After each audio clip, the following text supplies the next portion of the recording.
You're ready, inshallah. So the sisters to the left of me can come up if they wish.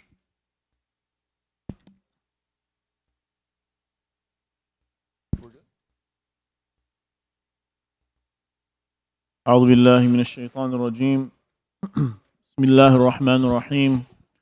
الحمد لله رب العالمين والصلاة والسلام على أشرف الأنبياء والمرسلين وعلى آله وصحبه ومن استنى بسنته إلى يوم الدين.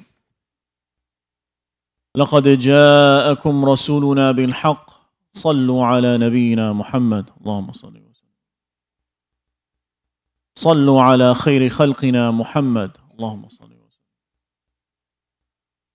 صلوا على شفيع ذنوبنا محمد اللهم صل وسلم. اللهم لا علم لنا إلا ما علمتنا إنك أنت العليم الحكيم. اللهم علمنا ما ينفعنا وانفعنا بما علمتنا وزدنا علما ولا حول ولا قوة إلا بالله العلي العظيم. لا إله إلا أنت سبحانك إنا كنا من الظالمين. رب اشرح لي صدري ويسر لي أمري واحلل عقدة من لساني يفقه قولي وبعد. So, Jazakumullah khair for attending, inshallah, and I hope that today will be, or tonight will be beneficial. I won't be taking too long because I know our attention spans are slowly dropping. So inshallah, within 30 minutes, we will have a very, inshallah, good reminder that we can all benefit from. And I'll have some questions along the way. So if you're into chocolate and candy, I've got some right here. So please pay attention. And then we can take it from there, inshallah. So Allah subhanahu wa ta'ala in Surah Al-Hadid, He explains a sort of imagery for us. He creates this imagery as in, what are we seeing? That day of judgment. What's going on? And He's describing this specific moment. And I want to describe this moment to you. What He's saying to us. Because there's a lesson in what we see. The good that we see, we should take and we should implement. The bad that we see from it, we should learn from it and know that we should avoid those things because there was conclusions about those things. Allah subhanahu wa ta'ala, He begins by saying, يَوْمَ تَرَى الْمُؤْمِنِينَ وَالْمُؤْمِنَاتِ يَسْعَى نُورُهُمْ بَيْنَ أَيْدِيهِمْ وَبِأَيْمَانِهِمْ. Allah, He says, on that day, you will see believing men and believing women. And on that day, they will have a light. نُورُهُمْ بَيْنَ أَيْدِيهِمْ وَبِأَيْمَانِهِمْ. You will see light coming from them, from their hands and to the right of them. And we know that on the day of judgment, that when people are from among the people of Jannah, when you are from the people of Jannah, where do you have your hand?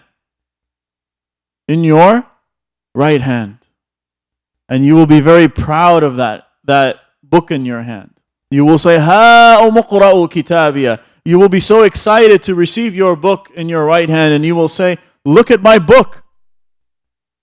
Inni dhanantu anni mulaqin hisabiyya. I knew what was coming on that day. I knew what I was to expect to be standing in front of Allah.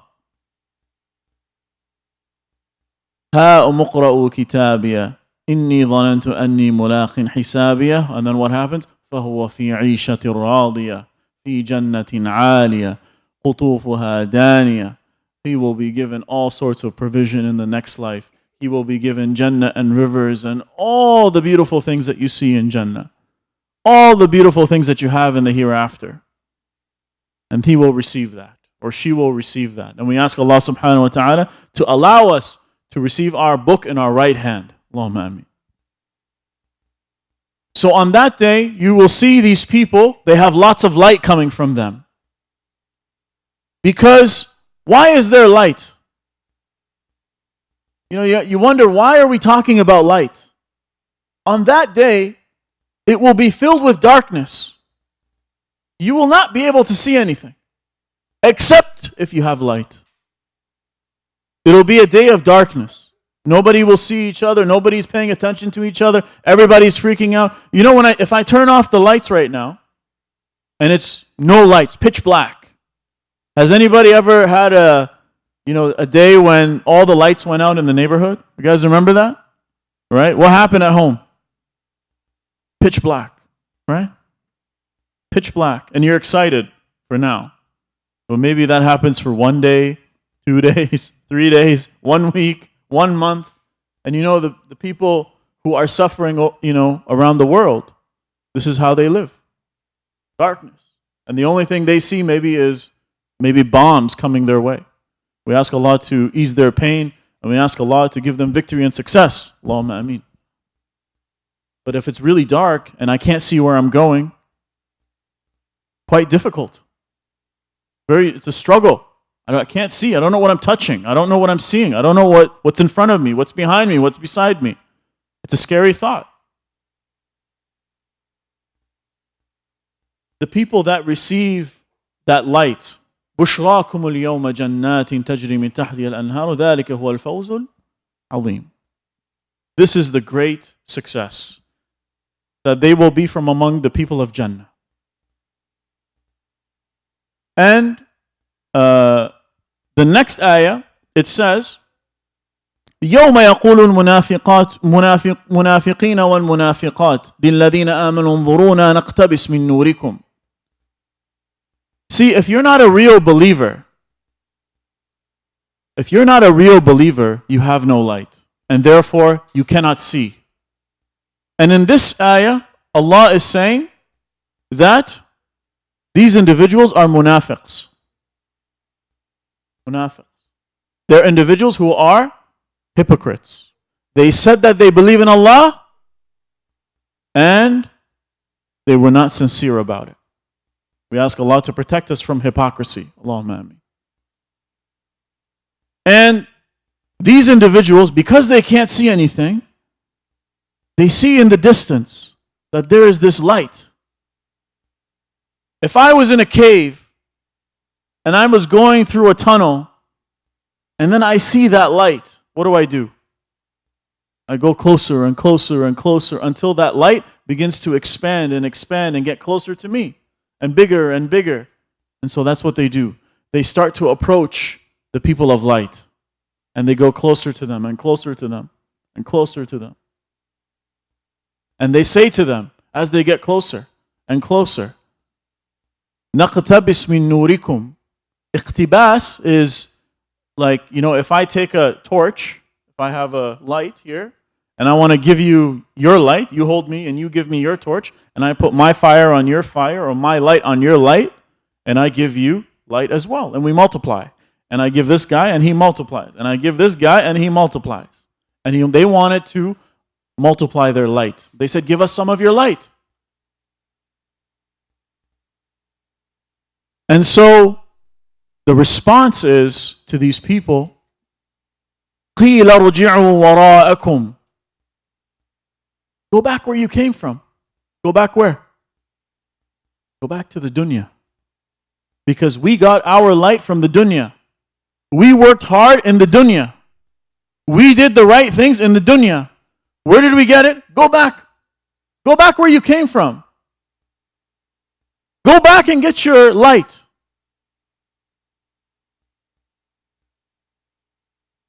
فالتمسوا نورا فضرب بينهم بسور له باب باطنه فيه الرحمة وظاهره من قبله العذاب. So they're saying, they're approaching the people of light. They get closer and closer and closer, and they say, give us some of your light. And then they respond, no, we're not going to give you any of our light. Go back where you came from and retrieve your own light. And then, all of a sudden, a wall comes between them, the hypocrites, and the believers. A wall. Just like this. A big wall. You see how we have a connection? Imagine this connection is huge. You can't get over it, you can't get under it, you can't go anywhere. You can't go through it. باطنه فيه الرحمة. Inside of the wall is Allah's mercy. وظاهره من قبله العذاب. And behind the wall, or on the other side of the wall, is the adhab of Allah, slowly approaching the hypocrites. And now these hypocrites, they're worried, they're screaming, they don't know what to do, they're afraid. And then they yell out over the wall, يُنَادُونَهُمْ أَلَمْ نَكُمْ مَعَكُمْ. They yell over the wall and they say, weren't we with you? Oh people, weren't we with you? Weren't we the same people who were praying in the masjid with you? Weren't we the same people wearing the hijab like you? Weren't we the same people praying with you? Weren't we the same people doing and raising money for a hospital and reading books and serving the community? Weren't we with you? Aren't we the same people? Why are you treating us like this? What happened?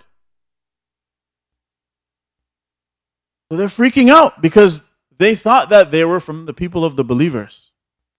But they turned out they weren't. Why? Because of hypocrisy. Hypocrisy, sometimes you may not know you're doing it, but you did it. Sometimes when you do something for the sake of Allah, sometimes you think you're doing it for the sake of Allah, but you're doing it to impress other people.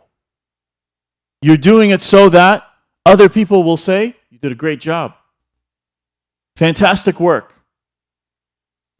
You do it so other people praise you and speak good of you and raise your status. And you have to be careful about that because this is about sincerity now. You have to be sincere with Allah. When you do something, you do it only for the sake of Allah. If I'm doing this family program, one person shows up, guess what? The family program continues. Why? For the sake of Allah. If you do something, nobody comes, no problem. You did it for the sake of Allah. You tried to raise money, you only raised $1, no problem. Alhamdulillah. For the sake of Allah. That's how this works. The believer is not worried or is not thinking about what is the outcome of my job or what is the outcome of what I'm doing to serve my deen and my ummah. They're not thinking about that. They're thinking, is my heart pure? Is my heart pure with Allah? If my heart is pure, I guarantee you the outcome will be amazing, no matter what. But if the heart is impure, if the heart has some issues, and the intention is not real, and there's something missing, then that thing from the start was not going to be successful. Good outcome in the end or bad out, doesn't matter. It was never going to be successful. Something in the middle will make it fall down, make it fall apart. How many times have you seen a project in the community, right? Somebody is raising money to do 1, 2, 3, 4, or 5. You donate your money. Now you're waiting 30 years still. Uncle, am I right? Uncle's been around. 30 years, uncle, maybe, right? We've been waiting 30 years for this project I was promised that many years ago. Still not there. Where did the money go? I don't know. Because the intention. We don't know. So whenever you do something, do it for the sake of Allah. And kids, when your mother or your father tells you, do this or do that, don't say, oh no, I don't want to do that. Don't do that. Don't do that. Allah, He says, وَلَا تَقُلْ لَهُمَا أُفٍّ. Don't even say, oof, oh man, I don't want to do this. Don't do that. وَقُلْ لَهُمَا قَوْلًا كَرِيمًا. Say good things. Say good things to your parents. When your parents tell you something, you say, yes, mom, or yes, dad. That's it. There is no when it comes to your parents. When you serve your parents, I guarantee you, you will be the most successful human being in this life. and in the hereafter. You want to get Jannah? There's a trick. And guess what it is? You serve your parents. You be good to them. You show them success. You show them good marks in your school. You show them you're a good student. You show them that you help around in the house. You're not just, on your phone all day or on your game all day. Don't do that. Give your parents attention. Give your parents obedience. Give your parents loyalty. Sometimes, I'm the age I'm at now, and I'm telling you, even to this day, I say, yes, mom, yes, dad. To this day. And you know what? The things that I used to hate doing, that they made me do, we used to go to Arabic school all the time, right? Every Saturday we go to Arabic school. Every day we come to the masjid for Quran studies. Friday and Sunday would be Islamic studies. No break. I don't have a break. Mom, I need a break. I want to go do something. I want to play with my friends. No, you have to go to school. Oh, man. And then you go to school. And in that school, you're learning Arabic. And in that school, you're learning Quran. And in that school, and then you don't realize. Now, how many years have gone by? And you look at your friends. They don't know how to recite the Quran. They don't know how to speak Arabic or write Arabic or read Arabic. They don't know anything. And now you've progressed. And now I see what my parents were talking about. Now I see the result. I understand now why they were pushing me in those times, in those tough times. Why did my mom say, get a good degree? Why? I don't want to study, Mom. Dad? I don't want to go back to school. I don't want to do this. I don't want to do that, right? But then you realize, you go to school, you get a good grade, and Allah subhanahu wa ta'ala blesses you because you can give back to your parents now. You can treat them well. You can send them for Umrah. Every one of us should dream that one day we could send our parents to Umrah, and they're not sending us anywhere. We send them everywhere. Inshallah. May Allah subhanahu wa ta'ala bless and protect our children. Allahumma ameen. So we're at the stage where the believer, they're saying, Alam nakum ma'akum. And then they respond, weren't we with you? And the response is, Bala. Yes, you were with us. Walakinnakum. But you did a few things that led you to the place that you're in today. That led you to be with the adhab of Allah. What were they? Walakinnakum. Number one, fatantum anfusakum. You used to put yourself in places of fitna by yourself. What does that mean? That means when I am at school, I used to be around the wrong people, and I had a choice whether I should be with them or not be with them. When I used to hang out outside, I used to be in places where they were doing some things that were not good in the place that I was. Maybe they were smoking. Maybe there was some things that were haram that were going on in that place.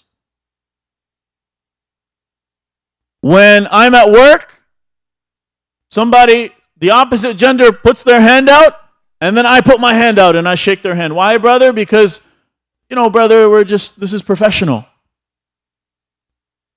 When I was, whatever situation you can think of, and you put yourself in that situation of fitna.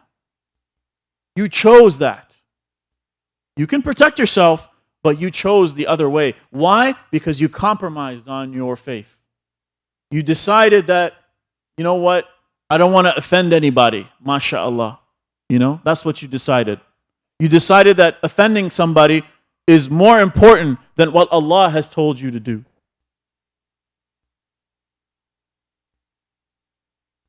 Another example is, fatantum anfusakum. I dressed in a way where people could look at me in an inappropriate way. But I'm wearing my hijab. I'm wearing it. But I'm wearing it inappropriately. Fatantum anfusakum. You decided to go to a place where there's bad things being spoken. They speak with profanity. And those are your friends. They say bad words when they speak because they think they're cool. فَتَنْتُمْ أَنفُسَكُمْ. You went to somebody's house and they're competing with you about how this person's wedding is more expensive and better and this and that, and how yours was not so great. فَتَنْتُمْ أَنفُسَكُمْ. You go and you make fun and you backbite other people when you go to somebody's house of no benefit. Oh, this person did this and this person went there and they did that and they have money and فَتَنْتُمْ أَنفُسَكُمْ. Whenever you put yourself in a place of fitna, that is the first reason why you are in the place that you are. A hypocrite doesn't care what comes out of his mouth or her mouth. They don't care. And this is especially for the sisters, because Nabi Sallallahu Alaihi Wasallam, he said that the Jahannam itself will be comprised of a lot of women. And they asked the Prophet ﷺ, why is that, Ya Rasulullah? He said that because women, they used to backbite and they used to speak ill of other people. And this tongue is the reason which led them in that position. So we ask Allah to protect our sisters, to resemble from the outside the beauty of the hijab and resemble that inside in their hearts and in their spirit. Allahumma ameen. Whatever you were doing, you put yourself in a place of fitna. That's what you did. You deliberately did that. And you continuously did that. And you didn't think twice about it. You said it became normal for you. Number 2, وَتَرَبَّصْتُمْ.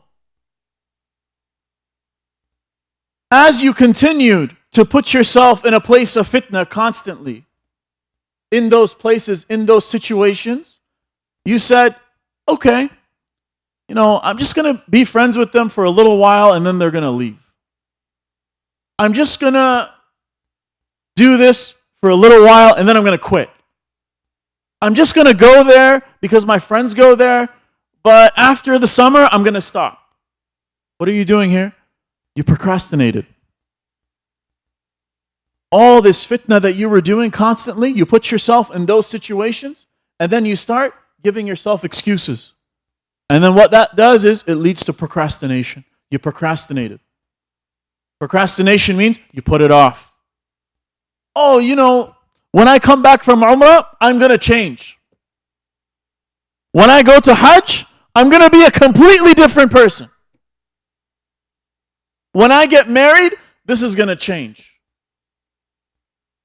When I move to this country, I'm going to be different. When I put on the hijab, after marriage. وَتَرَبَّصْتُمْ. That's what you did. Procrastination. You procrastinated and procrastinated and procrastinated until you lost yourself. And then, وَرُتَبْتُمْ. And then you compromised on your faith. All of this, فَتَنْتُمْ أَنفُسَكُمْ. You put yourself in places of fitna.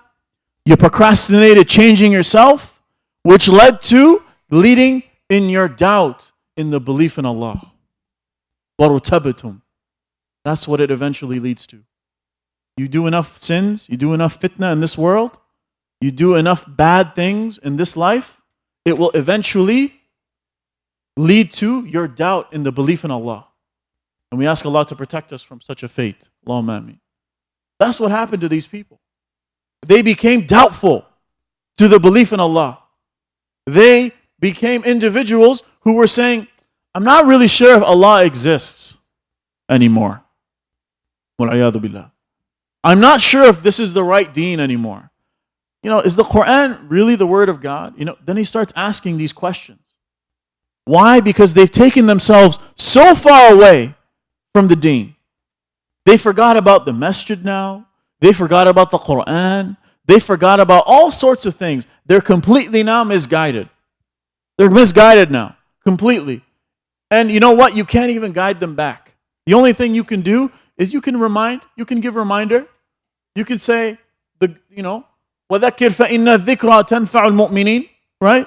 You give reminder, for the reminder is the reason to uplift or to bring back the believer. Right? But what do they say about guidance? Guidance is a gift. إِنَّكَ لَا تَهْدِي مَنْ أَحْبَبْتَ إِنَّ اللَّهَ يَهْدِي مَنْ يَشَاءُ. If it's your family, if it's your children, if it's somebody related to you, you can't guide them. You can't guide the people that you love. Allah is the one who guides. But you can give reminders. And you can set a good example. So we ask Allah subhanahu wa ta'ala to make us from among the people who are always preventing ourselves from any sort of fitna, whatever that is. You have to be very detail oriented. Don't go into gray areas. If it comes to buying your house and there's a gray area, don't go there. If there is a chance that something might go wrong, don't do it. Don't do it because nobody cares out there. Nobody cares that you bought this car or you live in this house or you made this much money. No one cares. When you die, none of that comes with you. None of that will come with you to your grave. The only thing that will come with you is your a'mal. It's just you and what you did in this life. You will be held accountable. I will be held accountable. So don't put yourself in any sort of gray area, because if you go into the gray area, then that will lead to other things that will slowly take you away from your deen. And we ask Allah subhanahu wa ta'ala to protect us from such a fate. Allahumma ameen. How many times have you seen an individual?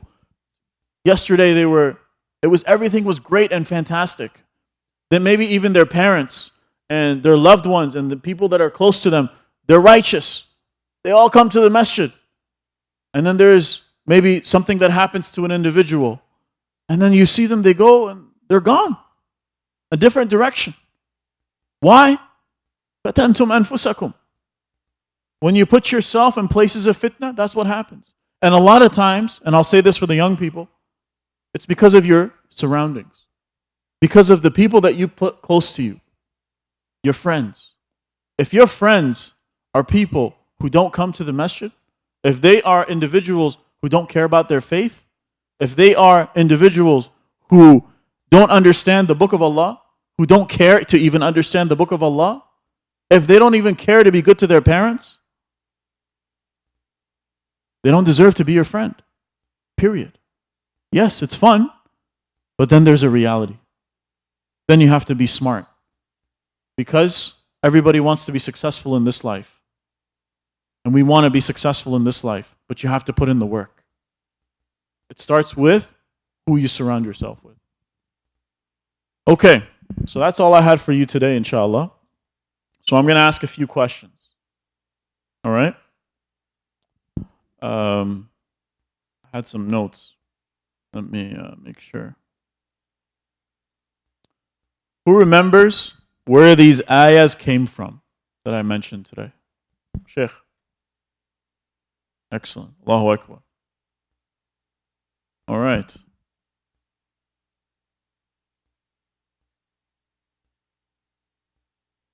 Okay.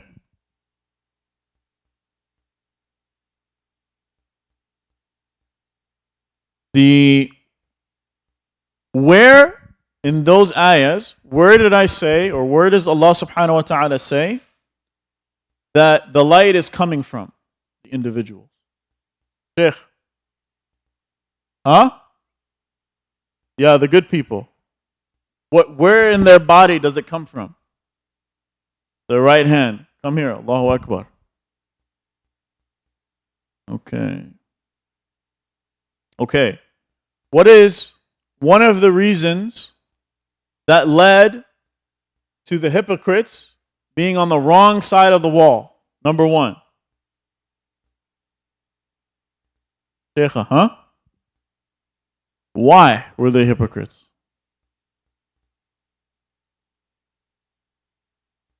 Okay, that's close. Allahu Akbar, that's great. They wanted to show off and they weren't sincere, she said. Sheikh.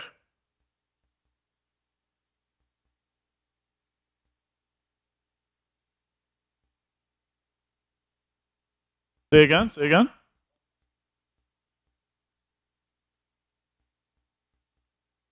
Kind of. Try it another way.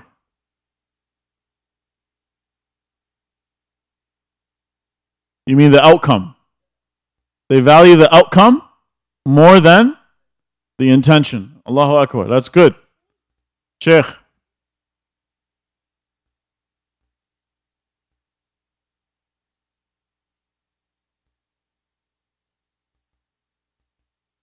Chocolate looks good, eh?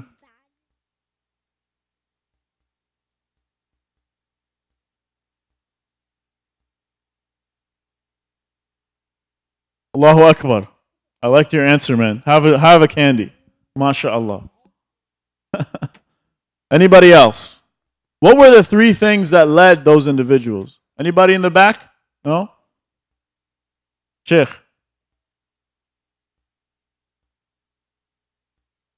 Excellent. Allahu Akbar. Yes. Say again? Sorry, I couldn't hear that. Say again?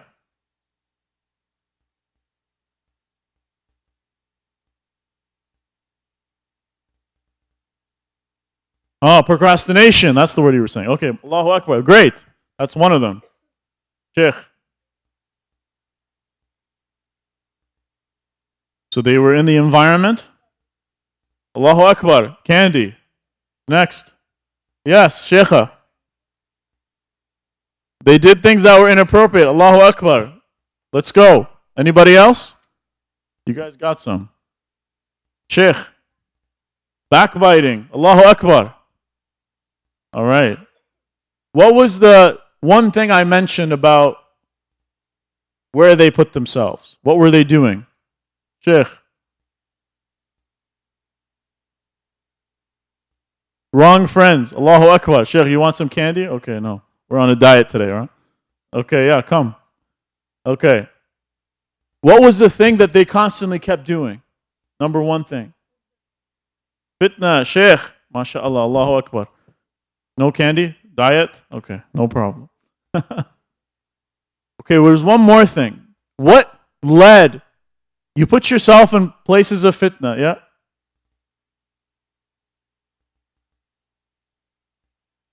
So, let's say I put myself in a lot of fitna, right? And then I procrastinated to change. And then what happened to me? And then what happens to my belief? It's gone. Allahu Akbar. Excellent. Okay, next batch.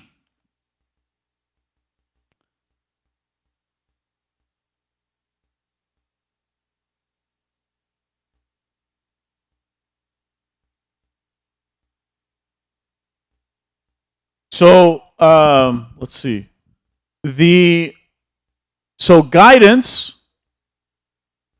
Guidance itself is a what? If somebody has Islam, what is that? Is it something that you can get off the shelf? Is it something somebody gives you? What is it? Yeah, but if somebody gives you something, it's a gift. Guidance is a gift. Come, Sheikh. Take again. It's a gift from Allah. Guidance is a gift. We all are very fortunate to be guided by Allah subhanahu wa ta'ala. You know the one thing, and I'll mention this as a final statement, and then we'll end, and if anybody didn't get a candy, you can come up.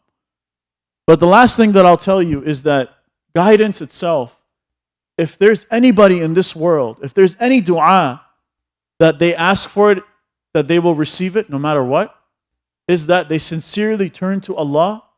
If they're even not Muslim, they say, "Oh God, give me guidance." Allah subhanahu wa ta'ala will answer that dua. That's the only dua you're guaranteed in this life. No other dua except this one. So if you have anybody that you have in your life and you want them to be guided, you just say, "Oh Allah," tell them, remind them, say, "Oh Allah, guide me." And Allah subhanahu wa ta'ala will inshallah guide them, and ask Allah constantly to guide you and to keep your heart sincere towards whatever it is that you're doing, inshallah. So jazakumullah khair, my brothers and sisters.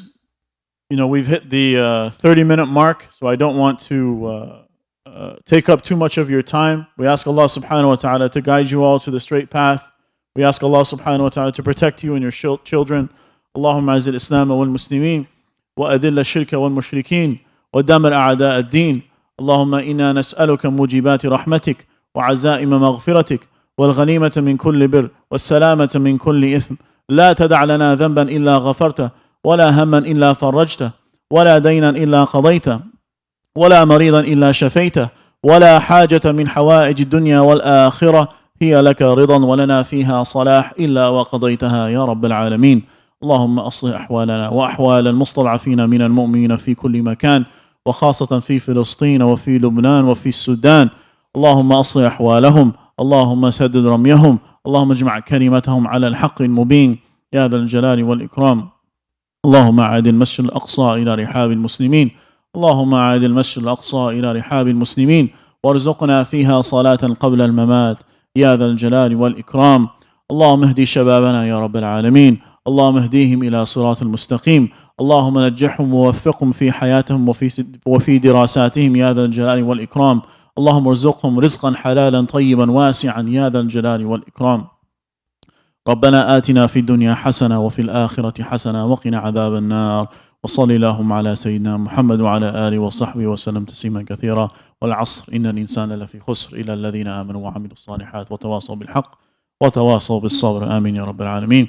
Barakallahu feekum. And I think there's something in the back, refreshments, I believe.